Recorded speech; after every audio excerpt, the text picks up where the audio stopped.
Hi. Hi. Hi. Hello and welcome back on my channel. Thank you so much for joining me again.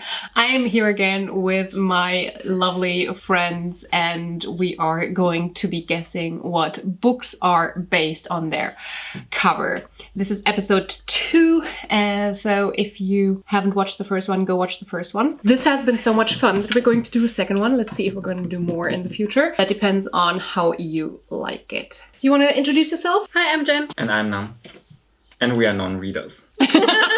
That might be quite important for this one. We have been sent clips from a few lovely booktubers that are showing us book covers that might be misleading or might showing a little bit of a different vibe than what it is. I might not know these books either. I think that I know one of 6 books that we have been sent. And so we're going to be guessing what these books are about just based on the cover, the title, but we're not going to look at anything else. And then we're going to look at the video clips where the booktubers tell us what it actually is about. Okay, let's start with what my lovely friend Mo sent us. The book is Pigeon Street by Mark Fieldsen. It looks like an old street. Yeah. It looks like Great Britain.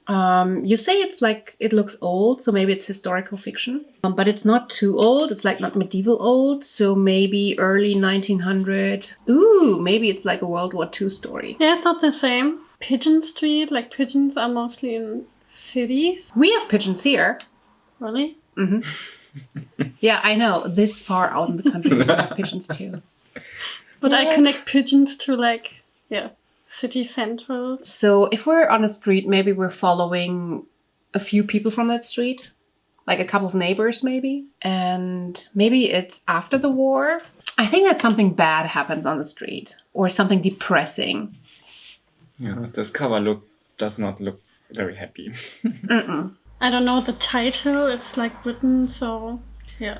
Like if a child would paint it. Oh, it kind of gives horror vibes now that you Yeah, say it. true. It's like kind of like, ooh, horror. Ooh. I also think something bad happened in the street and maybe the neighbors are like A murder! not, Let not friendly with each other. Ooh. Or some are like more friendly than to other neighbors and like gossiping.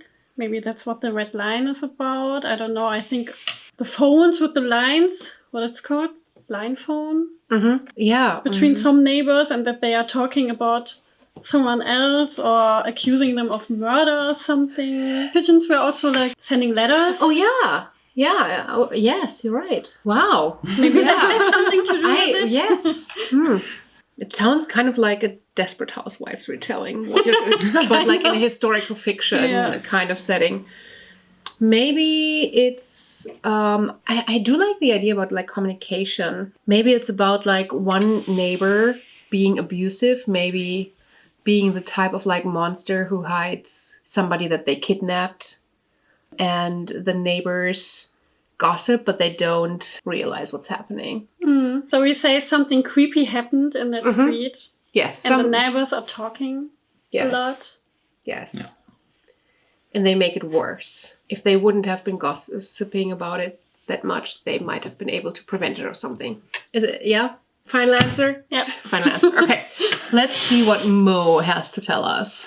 This is Pigeon Street by Mark Fieldsen. This is a book that's made this author an automatic buy for me. There's 4 different points of view in this story, which is about a man who is kidnapped, and one of the narratives is from the point of view of the kidnapper.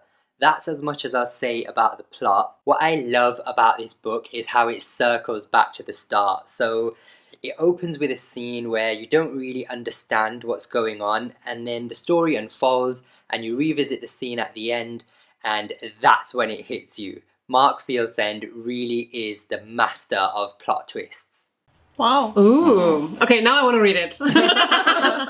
Yeah, sounds good. I mean, you had me at the point of view of the kidnapper. Shocked and disappointed, I'm evil. And Amy has given us The Existence of Amy. And thank you, Amy, for giving us a cover that gives us nothing. It looks like a classic because of the cover. And I hate classics. It looks so boring. It looks totally boring, yeah. There's just one color and 2 lines, and those lines are so straight. So it's like a straight story about the existence of Amy. Nothing happens, no peaks, no highs. It's like just linear going. Or maybe it's about parallel lives because of the parallels. Ooh. I would have guessed maybe mental health, something where somebody is struggling with their point of view. I mean, because the existence of Amy kind of sounds a little philosophical. It sounds kind of like questioning your life. Ooh, I know. Okay. So this is a nonfiction book where a woman who has had a miscarriage talks about her miscarriage, and she calls her baby Amy. What? So this is a what-if story? No, it's not a what-if story. It's about the mental health of the woman who had a miscarriage, and she's struggling with the existence of her dead baby. It's completely far-fetched, but that's what the game is.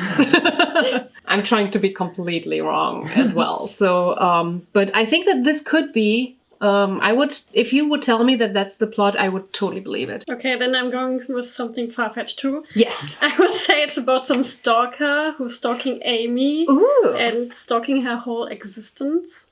That's why the two lines, it's like, yeah, he's shadowing her and, yeah, stalking her. This is like, again, a book that's... I cannot tell anything about it. I have no feelings for it. Don't you have some fantasy? No, I don't. If you don't have your own theory, which of our theories are you going to go on board with? Both are really good, I bloody well hope. I think. Of course they are. Probably the stalking story, because the color is blue. Maybe it's for the color for the man who's stalking. So it's written out of the perspective of the stalker? Yeah, Yeah. I would say so. And he gets like consumed by Amy. the existence of Yeah. Amy. Yeah, no, I would totally believe that as well. Yeah. Shall we see what Amy has to say? Hello readers, I'm Amy. Thank you to Cece's Reading Journey for reaching out to me about doing a clip for this video. This is a self-published book about a woman with OCD. Her coworkers get on her case a lot or talk to each other behind her back about how she never shows up to any of the group work events, and she's like stuck up or something. They don't really know what her problem is. And then there's this big work trip that's coming up where they get to travel for the work trip and like interact with other parts of the company. And it sounds like a really great opportunity.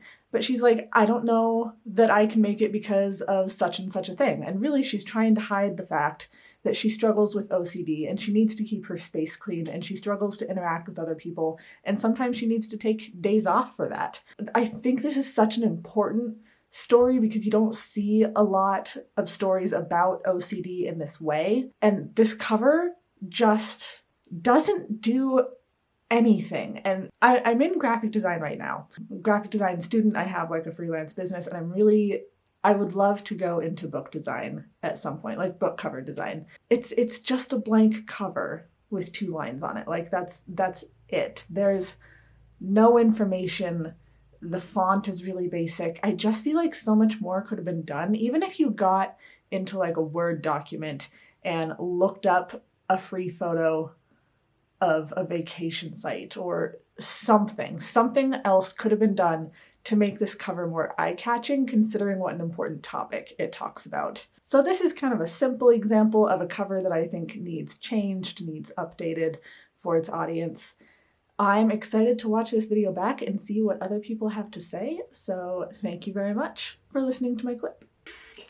Thank you, Amy. So first of all, Amy, I would love for you to make a video where you change covers. Like if you're a design student, do that. Sure. Give this a new cover. I would love to see that. Yeah. I mean, I think that she's absolutely right that I wouldn't pick up the book, but I do feel like it represents the book very good. It is very OCD. The cover is very clean. It's very like neat and I did get mental health and like the overshadowing from mental health thinking about it. So I feel like I wasn't completely wrong. Yeah, I don't really dislike the cover knowing what it is about either. It's not too bad. Sometimes simple is also good.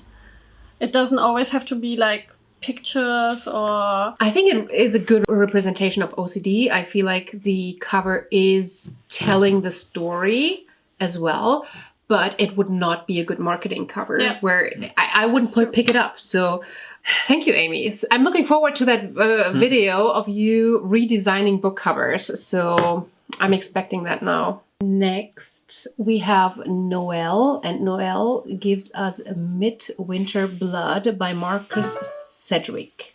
Could be historical fiction, could be romance. She's sitting on a tomb, isn't she?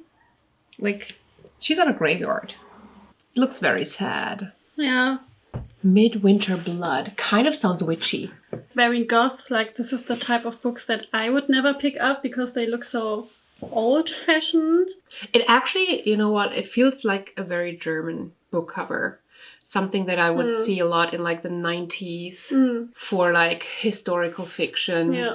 I don't know, I feel like a lot of people had like a goth phase in the 90s. I think it's also young adult.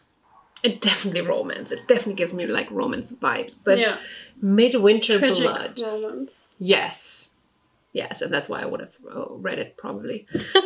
Midwinter sounds a little bit like northern, like Sweden maybe. Blood gives me the kind of like witchy vibes. So we have the combination of potentially like northern sagas and maybe influences of that. We have witch influences. We have a tragic love story. So I am saying that the woman in the cover is the main protagonist and that she had a tragic love story and is trying to get her boy back with some witchery. And for that, she has to do a ritual at midwinter. You come up with something better. I don't think that the flowers represent winter. Yeah. Oh, okay. And I don't think her dress represents winter. True. Okay, so... Does she look happy on the No. cover? No. Mm-mm. Do you see happy? I can see a little smile in here, like. No. She looks very melancholic, so probably No, that doesn't work. it's probably just some typical historical book. Oh, you mean like this is pretty much what Amy just said somebody did. They wrote a book, they didn't have money for the cover, and they just took a random photo. Maybe not too random, but it's just like about women in historical fiction, like, how's it called? The Wandering Harlot. Yeah, maybe something like that. So, Just in like a Celtic setting. Mhm. So if you say historical fiction, when does it play and where? Is it Celtic setting? So like maybe like... Maybe the 1800s. Okay. Something like that. Okay, I think we have a couple of stories here. Let's see what Noelle tells us. Hello, my name is Noelle. My channel name is Noelle7Pages, and for this little challenge, I have chosen Midwinter Blood by Marcus Sedgwick because just like feast your eyes on this beautiful, angsty, like vaguely romantic, maybe historical cover. Just take a moment, okay? Like, what do you think that this book is about? Midwinter Blood? There's this like girl on a tomb with like flowers in this beautiful dress. It's very mid-2000s as far as like YA covers go, you know? I get that. Midwinter Blood is vague and kind of witchy, fantasy, spooky. I get it. And that's not like wrong from what the book is about. I just don't think that this is attracting the right audience for this book because the reviews on Goodreads are pretty mixed. And I feel like it's in part because this just does not attract the people that are supposed to read this book, because I gave this 5 stars years ago when I read it for the first time. I've been meaning to reread this one forever because it's so interesting. This is one of those books that you can read in one sitting, but it's going to make you think. It's going to stick with you. It's told in a few different parts. I want to say like 7 parts, and each part is inspired by a different moon, like the flower moon, the harvest moon, etc. So there are those like witchy vibes. The main point of this book is to explore the idea of living past lives and like your soul knowing a place or knowing other people or knowing other souls or recognizing other things, even if it's the first time that you've been to that place or the first time that you've met that person, maybe something in the back of your mind, your soul is saying, we've been here before, we've met them before. So you follow two souls, as it is, through different lifetimes, and that's the story, that's the book. Tell me that you get that from this cover, because I certainly do not. This is beautiful and haunting and interesting, thought-provoking. It deserves a lot more love. And while the cover is certainly gorgeous, I don't think it has anything to do with or reflect the actual story that it contains. So that's Midwinter Blood. Oh, it's a lot better than the cover tells. I'm still wondering, is it a romance? I mean, we have two Sounds like souls that through, is it like they meet each other in like all 7 lifetimes and they're like, I have met you before. This is the story of Eric and Merle. That sounds so northern. Whose souls have been searching for each other since their untimely parting. Okay, so the next one was sent by Anna, and she sent a Spanish one, and that title translates to The Night When Frankenstein Read Don Quixote. What was Don Quixote about again? The guy who was fighting windmills.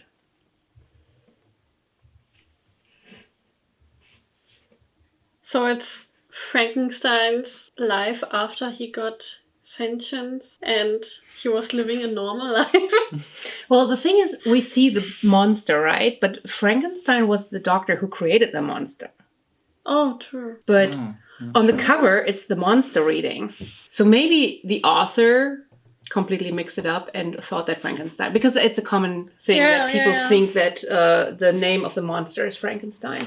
Or the designer mixed it up and he's like... Oh, that's why the cover might be misleading. Yeah, he mixed it up because Frankenstein's monster is more known than the doctor, so it's maybe visually more appealing, or like everyone knows. I think the author mixed it up, and this is a book about the monster, and he thinks that the monster is called Frankenstein, and the monster has become sentient, and it is a philosophical book about... I mean, Don Quixote has a lot of philosophical, like topics. It's about maybe even mental health. So it's kind of a Frankenstein's monster thinking about life. It seems very peaceful, the cover. But I have no idea, honestly. I have no idea what else this could be. Taking some things from Don Quixote into his life and trying to live like that or something. To learn from... Yeah, learn from it.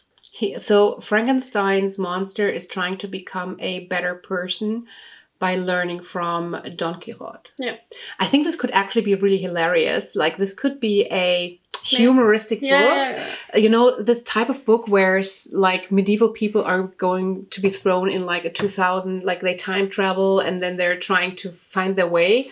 It's kind of the blind leading the blind. Yeah. So maybe he's trying to become better, but every time he tries to do something good, it's like backfiring. Because he's actually learning from the wrong examples. So he's trying to become a better human being by reading, and then he reads, but he learns from the villain, or he learns from the person who we're supposed to not learn from. Yeah. Okay, I like this. I would read that. Okay, let's see if it's really about that. Hi, I'm Anna from the book Dreamer Sally. The first book I chose was quite misleading. Is this book? It's in Spanish, I'll translate it. It's The Night in Which Frankenstein Read Don Quixote. I would think it's a book about humor, or from the cover that is kind of a mystery horror-ish, but for middle graders. And it is actually a non-fiction about curious stories about literature. Like, who thought of creating the index, alphabetical order index to find books, which novel was hidden by Hitler, who wrote Shakespeare's plays, you know, very curious stories about literature that make it actually a non-fiction. Told with a great sense of humor and by an amazing writer. Okay. I did not expect that. No. No. What just happened? Okay, Anna, you picked the perfect book because, yeah, I mean, That's very misleading. very misleading. Anna has a second one. The 10th Symphony. I mean, it has musical note. Kind of looks like Beethoven. Yeah, I think so too. And I think Beethoven also had like the 10s, like doesn't he have it like clustered in like symphonies? It's like, what are you asking me? Yeah, I think so. Either non-fiction or historical fiction. Okay, so Please, no. this is kind of a Dan Brown book. So this is like a mystery thriller where we have somebody who is like, it's not historical fiction. It's like now we have a detective or something, and they see that there's hidden messages in Beethoven's 10th Symphony, or like in lost symphonies that have never been published, and they lead to like this big mystery. That's my guess. Is there a 10th Symphony? I don't know. Yeah, I think Because I was thinking like maybe it's the struggle. Like Beethoven was the one who didn't hear anymore, right? Do you want me to look up if there's a 10th Symphony? Because I would say maybe it's the struggles when he was writing the 10th Symphony. There's Thinking 9. over and over and over it's again. only 9, Yeah. right? Yeah. I was thinking the same. There's no 10. 10th, The yeah. English published 1988 a symphony that is known as Symphony Number 10 that is based on Beethoven's sketches. Yeah, like I was saying, this doesn't even look like a real music sheet. It looks more like he was thinking it over and over again, and maybe, yeah, it's about some struggle that he had, or maybe he... So it's Yeah. like the, what you're saying, it's a historical fiction. We're following Beethoven throughout trying to do the 10th Yeah. Symphony, but it's following his struggles of Yeah. not being able to complete it. His struggle and his mental health, probably, Ooh. and maybe that he's going more crazy about it. Sounds like a really good book concept. Because you can see a face on the cover. So maybe this is the main character who found this 10th Symphony cheat somewhere hidden, I don't know, and tries to finish it. Oh, so the person in 1988 who publishes like the new... Yeah, I mean, even the colors, they don't look very happy. Like the red is always depressing. Or like, This also could be looks horror. like blood here and there. Shall we look what it's about? The second book is The 10th Symphony by Joseph Galinek. This one, I thought, if you can see the cover, I thought it would be nice non-fiction telling the story of another symphony by Beethoven, found somewhere hidden, and it's not. It's actually a thriller. So it goes, the world of classical music suffers a revolution when prestigious orchestra conductor Roland Thomas interprets in a private concert the alleged reconstruction of the first movement of the mythic 10th Symphony by Beethoven. One of the people invited to the event, the young musicologist Daniel Paniagua, suspects when they listen to the music, then they get doubts, and there's all about the thriller, about hiding the score from the symphony and finding it out, and who theoretically inspired it, and is supposed to be the best symphony Beethoven wrote, but is a fiction. And I was so excited about finding out about a new symphony by Beethoven. I didn't know about it. But it's quite a good one. I was considerably engaged. It's one of my favorites, so. I feel like I was right, but I don't know. I have no idea what the book is about still. I mean, it's a thriller. Yeah. That much I got. A thriller about music.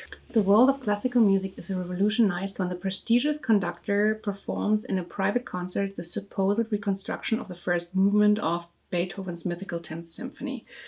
One of the guests at the event is suspicious when listening to such sublime music and doubts assail him. What if the original score of it existed and had reached the hands of Thomas? What if the genius of Bonn had overcome the supposed curse of the 10th, which is said to have ended the lives of the composers who've tried to end it? So we have one more. Sounds like someone put the Spanish into Google Translate and then you try to read it now. That's what I did. What? You did? You did? Yes, that's what I did. Because I didn't see. I could only find the book in Spanish.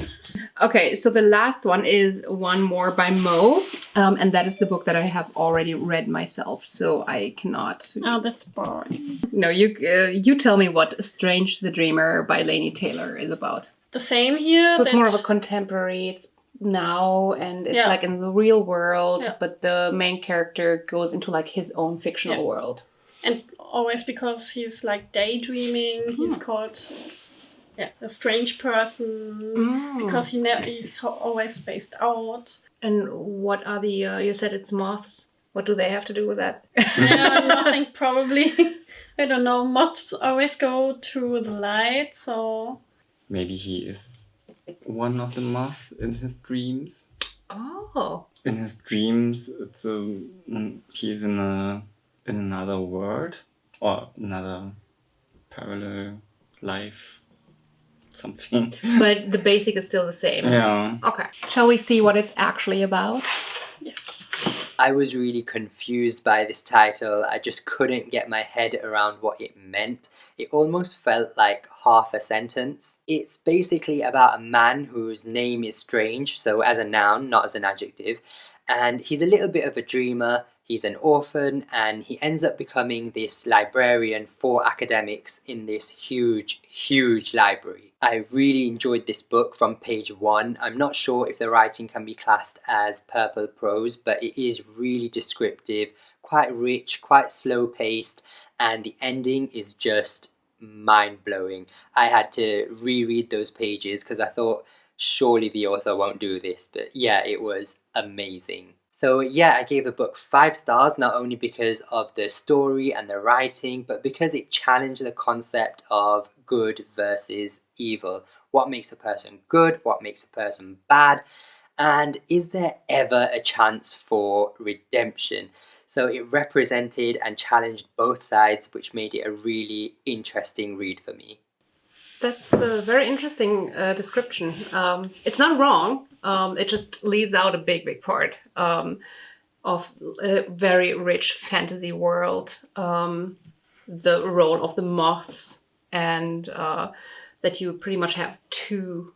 He described one point of view, but he completely left out the second point of view, which is from these creatures and that are tied to the moths. But yeah, if you like very poetic, prosaic language, then this is a really good book. If you don't...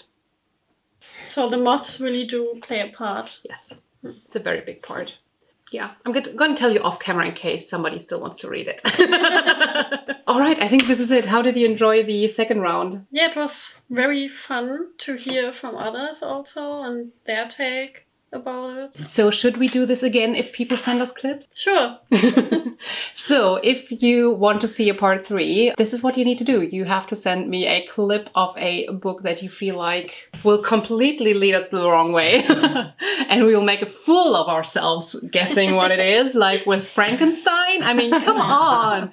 So yeah, if you want to do this, send me a clip. And if we have 5 or 6, we're going to do another episode of this. So it's up to you. If not, still leave us a comment what you thought, if you were guessing differently, if you got same vibes, different vibes, if you've read any of the books, what do you think?